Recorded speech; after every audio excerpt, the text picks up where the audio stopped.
More safety checks before being given to humans. Little comfort for the 6 men in this trial.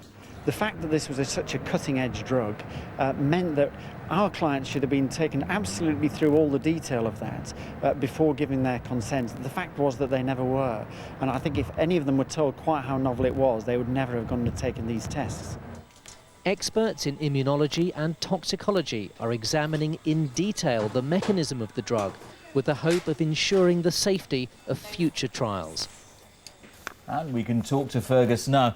Fergus, this really does raise all sorts of questions about how drug trials are conducted in the future.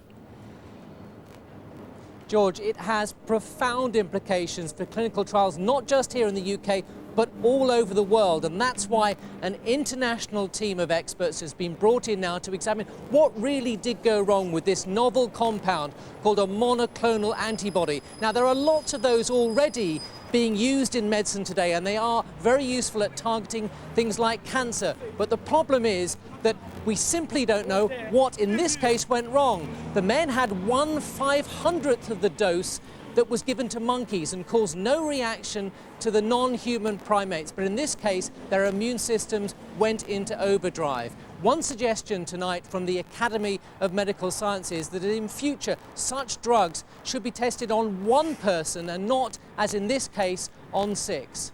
Fergus, thank you. He was warned by the Irish police that he was a marked man, and last night the Sinn Féin politician turned British spy Dennis Donaldson was killed in cold blood. The IRA has denied being involved, but there are fears that the killing will derail tomorrow's talks on Northern Ireland's political future. Dennis Murray is in Donegal. Dennis. Well, the Irish police have set up their command centre here at the police station in the village of Glenties. They've already had a full case conference on this, and that's as probably the biggest murder investigation ever in County Donegal gets underway. Forensic police officers at work at Dennis Donaldson's remote cottage.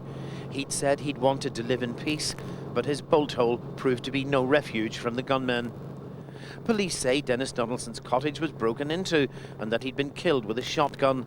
The mutilation of his arm was also caused by the gunfire. The sterile zone round the cottage was enlarged to 2 miles, and detectives have already found some items, including 2 discharged shotgun cartridges in the area. Dennis Donaldson was tracked down by a Dublin-based newspaper a fortnight ago. His new home was without heating, electricity or running water. The police commander in Donegal gave a media briefing. She said they'd leave no stone unturned. I put it to her that one of their theories must be the involvement of some kind of Republican element. And Garda Síochána are following all avenues of inquiry. At this stage we're keeping an open mind, and if there's any member of the public out there who can assist us in bringing this case or the perpetrators to justice, I would welcome their input. Dennis Donaldson had been charged with running a spy ring for Sinn Féin at Stormont. The case was dropped late last year, but within days he was admitting he'd been a double agent for British intelligence and police special branch for 20 years. He clearly believed he was free of the usual IRA retribution, death. I think he bought into the idea that he'd been given an amnesty, and if he told the IRA everything, that he'd be okay and he'd be allowed to live over the border quietly. But I think it was very naive. The Northern Ireland Secretary was in Plymouth at a Labour Party event. Will the killing stop the government's Northern Ireland political announcement tomorrow? This killing seems to have been deliberately calculated to try and put a spanner in the works of the political process. We won't allow that to happen. Both Prime Ministers will proceed to announce their plan, and we will ensure that no act of barbarity, even this grisly murder, will deflect us from the task of bringing democracy back to Northern Ireland. Dennis Donaldson committed the ultimate Republican crime, the treachery of the informer. But the British and Irish governments are determined his death will not affect their plans to advance the politics. Tony Blair and Bertie Ahern will unveil a blueprint to try and get the devolved assembly back in place. But this murder has made that already tricky task that much harder. George. Thank you, Dennis.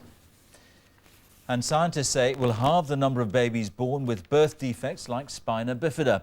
Adding folic acid to all white bread and flour is set to get the backing of the government's food watchdog. Around 900 babies are born every year with spina bifida. Here's Jill Higgins. The new frontline in improving the nation's health. Soon, flour manufacturers could have to add in the vitamin folic acid. The idea to increase levels in women of childbearing age. It's hoped it will cut the risk of conditions like spina bifida. 2-year-old Armina was born with this bone problem. Her mother didn't take folic acid supplements in the critical first few weeks because she didn't know she was pregnant. It was unplanned, and that's the case with nearly half of all pregnancies. Putting folic acid in bread could get around this situation.